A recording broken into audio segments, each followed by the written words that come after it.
You bet. All right, yeah. Hey everybody, a little bit about myself. I work for Akamai Technologies. I focus mostly on darknet cybercrime research, security incident response, both for customers who are under attack and for internal incidents. I do security trainings, CISP training, as well as a bunch of security awareness workshops. Also, I get to play like the general chaos monkey within the company. Me and a couple other guys make it a point to break other team systems and then help them, look at ways to re-implement or to go ahead and make them more resilient. All right, so in looking at cryptocurrencies, especially cryptocurrencies like Bitcoin, that has been used for criminal activities, or at least along with criminal activities. It's kind of a black box for a lot of people, how criminals will get those tainted Bitcoins into fiat or cash that can actually be used. One of the first things that some of the online guides for doing this will tell you to do is to throw your Bitcoins through a Bitcoin tumbler. And essentially what a Bitcoin tumbler does is it takes the Bitcoins that you give it, Bitcoins lots of other people have given it, and then Bitcoins that the tumbler has in reserve, and sets up a whole bunch of different wallets and transactions and swaps the Bitcoins all around in a really, really big shell game. I'll show you an example of it later. And then spits out at some point later your Bitcoins that have been mixed with a bunch of other people's to obfuscate the trail. Now, there are a couple underground markets. These are specifically two Tor markets. That's the onion router markets that have built-in mixing services, Alpha Bay and Outlaw Market. I would not trust either of those. But there are some better known and better trusted tumbling services. Helix by Grams is arguably the most famous. Bitcoin Fog is probably the second most famous. And there are some others like BitMixer, Bitcoin Blender, and PayShield. PayShield's interesting in that the company that runs it, Sigint, also provides an anonymous email service. If you've seen emails from somebody that's at sigint.com, then it's probably an email trying to extort Bitcoin from you, saying that they're going to DDoS you or your website if you don't pay up. And then half the time they don't follow through. So for Helix itself, when you go in to use it, here's what it looks like. It gives you your unique ID for the transaction, and then you can add a random delay and then have it send you the output in multiple transactions. Neither of those are on by default, which is hilarious, because when you don't turn either of those on, it's very easy to trace your Bitcoin transactions through the tumbler. And then it shows the stars aren't actually there normally. It shows you what the payment address actually is. There's a new kid on the block now. This one hasn't been around for very long, so we don't know if it's like legit or not, or if they're going to try and do an exit scam where they get a bunch of people's Bitcoins and then disappear. But they do have some interesting services that they offer. So this is called Bitcloak, Bitcoin Mixer. And some of the cool stuff that they do is they randomly set service fees. Why is that important? Well, when you go in and you throw, like, say, 200 Bitcoins into a tumbler, and then somebody else sees that there's 200 Bitcoins minus the standard service fee of the Bitcoin tumbler that come out at one end, it makes it that much easier to trace it. So when they're randomly setting the service fees, it makes it a lot more obfuscated in terms of who was putting in and who was getting out certain transactions. They also offer PGP confirmation for both their website and their transactions to build trust so you don't believe you're using a copycat or phishing site. Also, they're the first one to offer live support, which I thought was interesting. And then they also offer a separate secure payment service where you can use them to pay for whatever shady stuff you want to pay for online. So this is what the main mixing page looks like. You put in your the Bitcoin wallet that's going to be used for payment, how long you want your delay. That's good that they don't just have a delay button, but they actually let you set it. And then, of course, the amount. And then it gives you the address, and then you'll get, after you do that, your confirmation with the PGP key. And then you can see here, this is where I was verifying the key against the one that they gave me. And then here's where you can actually use their portal to pay other people with tumbled bitcoins. And they say anonymously, and we'll talk about a little bit later why that's a complete pile of horseshit. So some of the downsides, like I said, they haven't been around very long, so there's no track record. There is a single owner, so there aren't a lot of other people that have equal stakes in this venture to keep each other in check. It's just the one developer behind the site. And it requires you to enable JavaScript, which is terrible. Especially if you're using Tor, because there's lots of cool, well, not cool for you, but cool things that people can do to either have drive-by malicious downloads on your system, or to find out where you are, where you've been, things like that. And we've been talking, I keep using this word obfuscate, while they keep using the word anonymous. Obfuscation does not equal anonymity. And we'll talk about why, especially for things that use the blockchain. So there are some tools, and everybody can get out their 14-year-old middle school boys here. This tool is called the Taint Analyzer. And when you're talking about analyzing taint here, what you're talking about is the percent of funds that were received by an address that can be traced back to another address or Bitcoin wallet. And so that tells you over a series of transactions how interrelated different wallets are. This helps a lot with forensic investigation of Bitcoins that have been moved between a bunch of different wallets. That's blockchain.info that does this tool. They're having some DNS issues right now, but it is still a really cool tool. Blockseer is another one, and they offer a sort of visualization tool along with theirs. And what you're seeing here is where the feds were selling off the captured Bitcoin from the Dread Pirate Roberts and the Silk Road One. And you can see where they sold a bunch of it to Tim Draper and ITBit, and then where they moved the rest into a different wallet. There's another really cool tool called Reactor from Chainalysis. And this one, if you've ever used Multigo, it's a lot more that sort of interface, where it allows you to look at the relationship structures between different wallets, transactions, and third-party Bitcoin vendors. So you can, sort of look at, heat mapping of relationships as well as transaction patterns. But if you're going to be doing transaction pattern analysis, I think the best tool out there right now is Numisight. And this gives you a tree view. Now you can actually see the different transactions and where they start to merge into different wallets and where they overlap. And this is a very, very simple set of transactions. Before, when I was talking about a tumbling service, and they set up a bunch of different wallets and move your Bitcoins around. This is page 1 of 3 of the single tumbling transaction session. So it gets complicated, but it is still 100% traceable. Some of the research that's being done on this sort of stuff, Chen Zhao at Iowa State, he has a really cool paper called Graph-Based Forensic Investigation of Bitcoin Transactions. The guys who are behind BitIodine, which is a really cool visualization software suite, they do a paper called Extracting Intelligence from the Bitcoin Network that's really worth checking out. The next 2 papers are probably my favorite right now.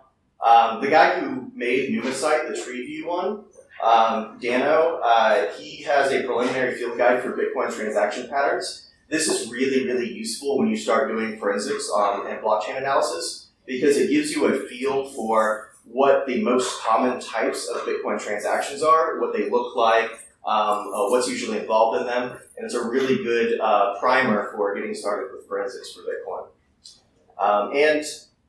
Sarah Meiklejohn, I'm a total fanboy for her. She does some really, really cool stuff with encryption analysis and things like that. But she also does a paper called A Fistful of Bitcoins, characterizing payments among men with no names. And what that's doing is it's actually doing statistical analysis to find different people who are trying to remain anonymous through Bitcoin transactions and correlating their different transactions over time. And it's just some really cool stuff. All right, so as a criminal, if you're realizing that all this stuff is going on, obfuscation doesn't make you anonymous, and there's all these ways to trace what you're doing, you're kind of left at an impasse. What do I actually do now that I can't hide who I am online?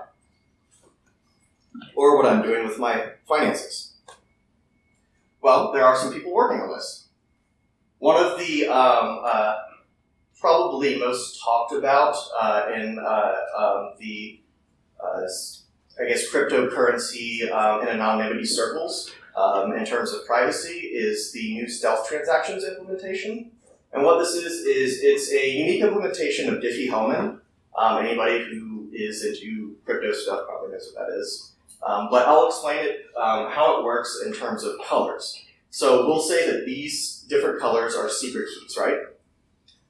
Private keys, rather. So Ben and Matt has a private key of blue, Ben has a private key of yellow or of red, agreed to exchange the color yellow between them. Now, as they're exchanging this, anybody sitting on the line, our friendly three-letter agent or other state-backed actor, can look and see what that is going across their transaction. So now they and anyone else listening will know what that shared color was. So now everybody knows that the shared color is yellow. So what Matt and Ben are going to do now is they're going to mix their own private colors, blue and red respectively, with the shared color, creating a new unique color mixture. So Ben's going to end up creating orange, Matt's going to end up creating green. Now since they're sharing this over the line, any third-party listener is now going to also know what that is. They're going to know what the original shared color is, as well as the two combinations afterwards. And, I'm explaining this with colors, but in the actual implementation, this is going to be math.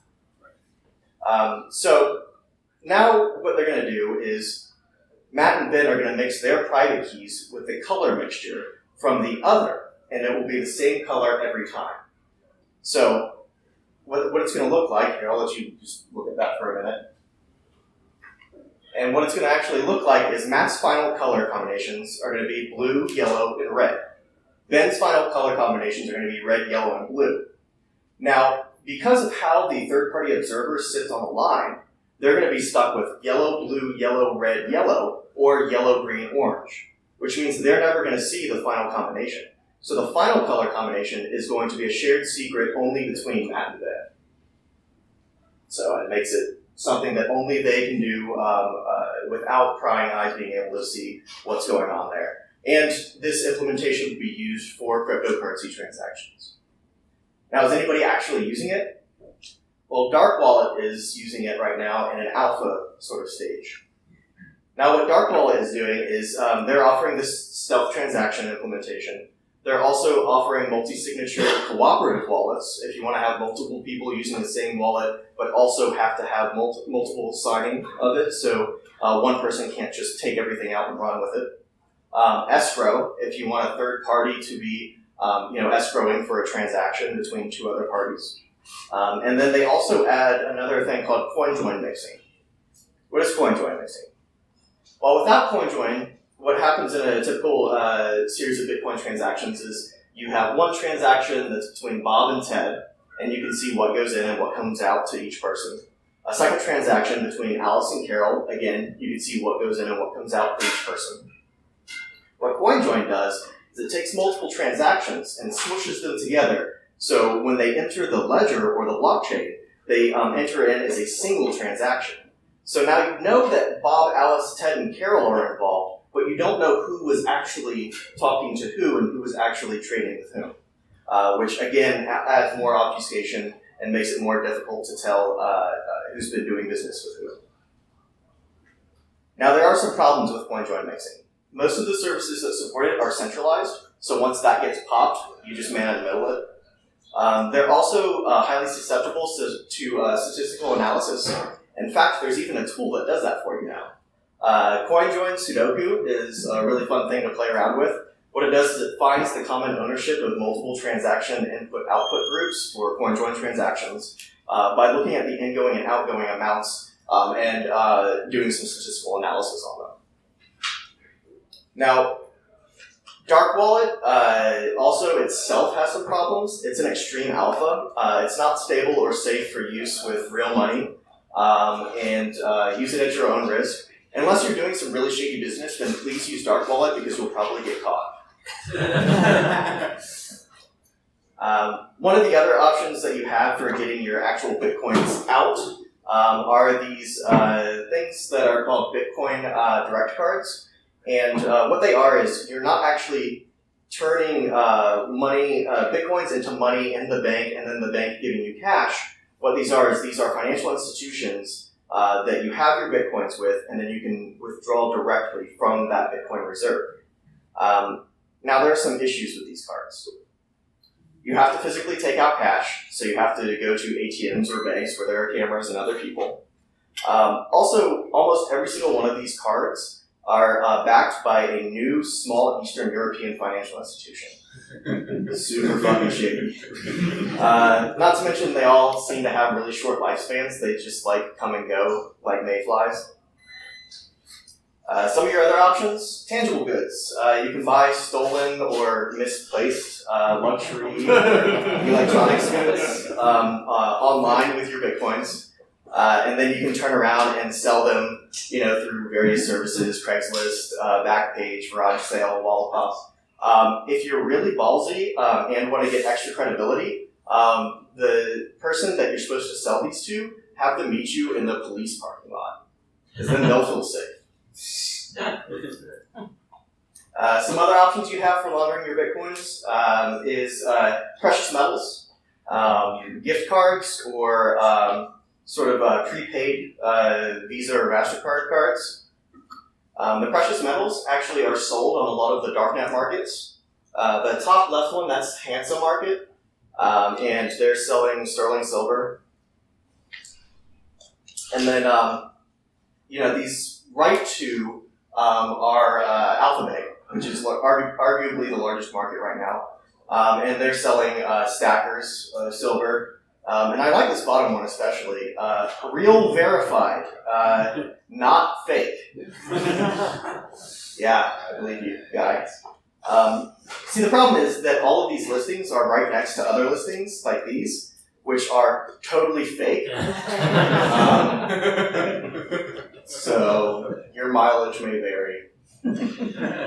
But fear not, within the past year or so, legitimate precious metal resellers have started accepting Bitcoin directly. So you can use them as laundering mechanisms until, of course, they get a subpoena and then, you gave them shipping information, so good on you. But Amagi and Jane and Bullion are arguably the two largest legitimate precious metal sellers. They sell a lot of coins and scrap silver and gold and stuff. In darknet markets, you can get lots and lots of stolen gift cards at 25 to 20% off, 50% off for the Walmart gift cards. The thing that was really interesting about this is by far the most common gift card for sale were Whole Foods market cards. It's these criminals have really expensive grocery tastes. The prepaid cards that you can get, 10%. Wow. So they're taking a 10% service fee on it, and they're saying they're the lowest price on the service fees. That's great. And so what they'll do is they'll give you a green money pack or a vanilla prepaid card with whatever Bitcoins you give them, and then they'll ship it to you at the address that you're giving to a criminal. If you don't want to do any of those and you don't necessarily want precious metals, you can also turn your Bitcoins into other materials. I shit you not, this is still up right now. You can buy bricks on the darknet. And unfortunately, they only ship to the EU. I'm sorry, guys. It's a pet brick, too. So, right, yeah. So there are some issues, of course, with receiving tangible goods. You're potentially exposing your home or business address. If you do want to set up a PO box, it requires ID. It requires that you go under cameras. There are employees and other customers that work there. If you're going to try and be sneakier and use an abandoned drop, think you're like a Russian KGB or something. You don't know that this drop, which is typically an abandoned building or house or business or somebody that's on vacation and you're going to use their address, you don't know that the mail forwarding is not set up. You don't know if it'll actually be delivered. And if the delivery guy shows up and the place looks obviously abandoned, I mean, he's going to think something sketchy's going on. And with all of these, you run the risk of controlled deliveries. What is controlled delivery? It's when a law enforcement agent dresses up like a delivery guy, comes and has you sign for it, and right after you sign for the package, slaps the cuffs on. So, yeah. How do you get around this? Triangulation fraud. So this became really large on eBay, but it's also been used through other online retailing outlets. And how it works is you have an unsuspecting customer who sees an offering for what looks like a legitimate like computer or backpack or Gucci bag or something like that online. And now the seller, who is the person with the bitcoins that they want to get rid of and turn into cash, doesn't actually have any of those items that they have up for sale in stock. What they do is they take the money from the unsuspecting customer, from their order, and then they use that money either with a stolen credit card or with the money that they give them or the bitcoins, and they'll go to a legitimate online website that takes bitcoins, and then they'll ship that stuff to the customer. So the customer gets what they ordered, right? The fraudulent seller has never touched any of this equipment that they're using purloined money to buy with. And when the cops come and start investigating all of this, who do they go to? The unsuspecting customer who didn't know they were buying something that was being paid for in dirty money. So the cops then say, "Who did you buy it from?" And they say, "Here's my PayPal receipt." And yeah, then right back to and that PayPal account doesn't exist anymore. Yeah. All right. So the laundering through online casinos is another option, but one that's much more interesting to me is using Uber or Lyft. So this is called ghostwriting. And this is where you use your dirty bitcoins to buy a whole bunch of stolen or hacked rider accounts. You can buy them on Tor markets for like $1 or $2 a pop. You can also buy them in forums. And the forums are really interesting, especially the Asian ones, because there are things called ghost dispatchers that will go ahead and inject GPS using SDR or something like that. For targeted pickups near where you, the fraudulent driver, are picking up from these stolen accounts. And they call them ghost nurses in Asia for some reason. I don't know why. So you've got your own phone and it's hacked and it's running multiple instances of the driver software for Uber or Lyft, and you're just running through these stolen accounts that you bought that were rider accounts, and you're spoofing the GPS essentially.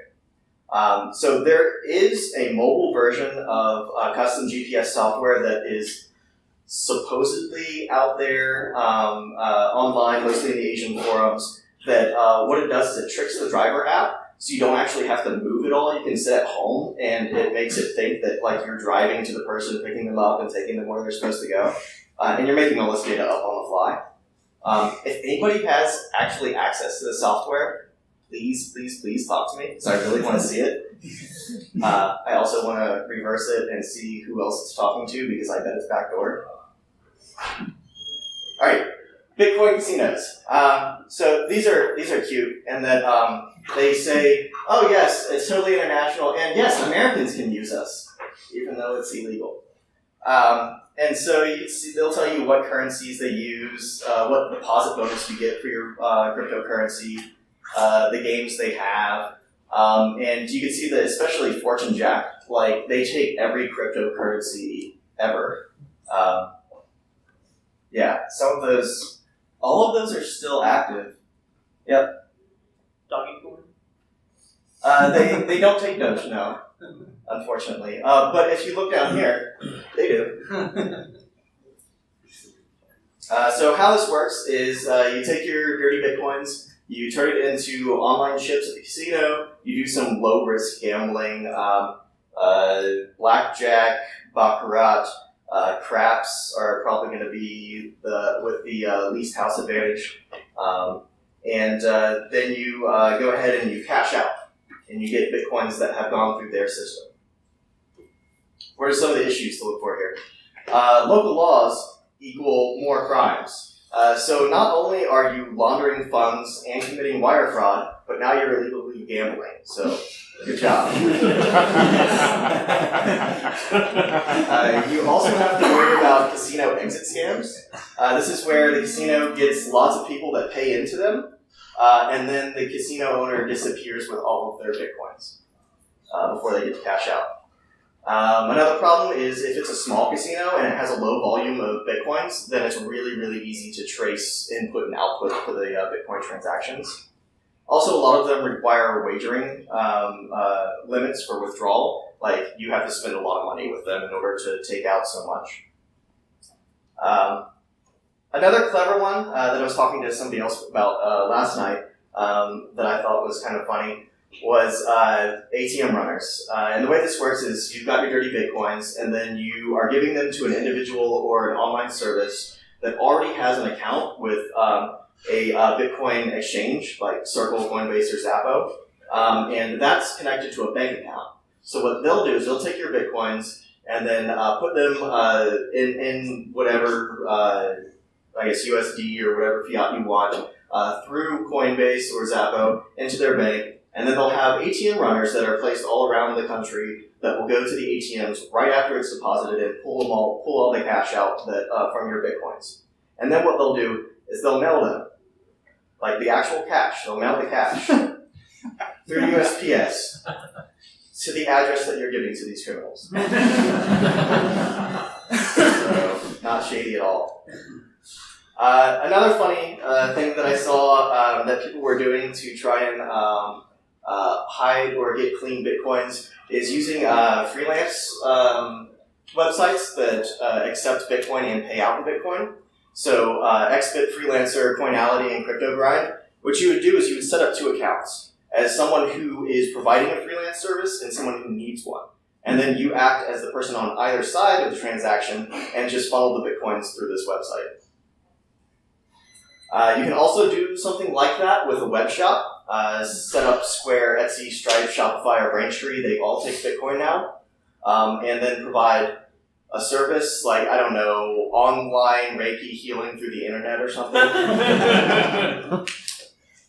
And then you're, of course, the person who is giving this service as well as the person who is wanting this service.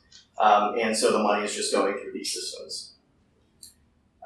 Some of the worst guides I saw in terms of like having no soul whatsoever were guides on starting your own charity. So some of the guides were like, when you set up your charity website, you have to put SSL lock icons everywhere because it makes it look legit. There were guides on starting your own church, which were hilarious, and starting your own PAC, your political action committee, which offers you, especially after Citizens United, a lot of coverage in that area. So these are some of the systems that take Bitcoin.